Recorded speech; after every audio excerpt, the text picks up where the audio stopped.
It's such a pretty time of year. I love it around here. Hello, I'm Jane Fairfax.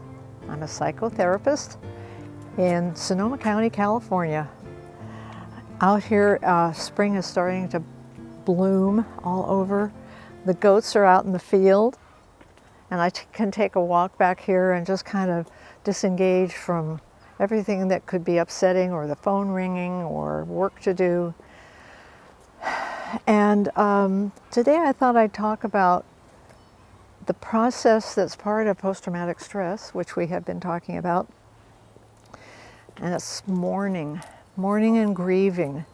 When people, for instance, when Santa Rosa burned down, people had to leave the area. They lost their family setting, they lost their schools, they lost their church, they lost their home, and they had to start over, maybe in another city. And so there's that grieving for what has been and for the support systems that they had. And that's part of post-traumatic stress with soldiers too. They leave the unit that they were with, the buddies, the ones that are alive, the ones that aren't alive, and they have to make an adjustment into going back into regular life. But life went on while they were away, and things change.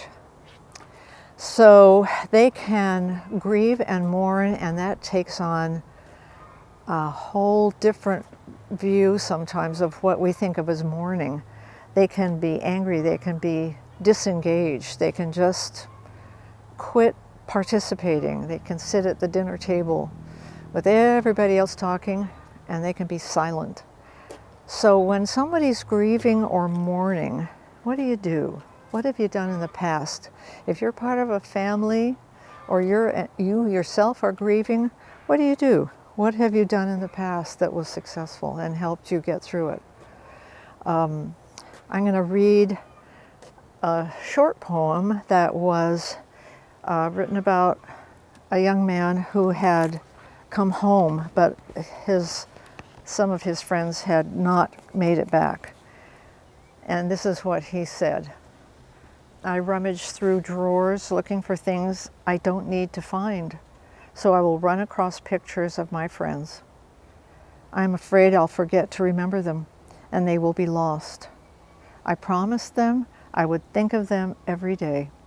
So I search through bookshelves and boxes and bags of stuff I brought back from Iraq to make sure I will find them by accident.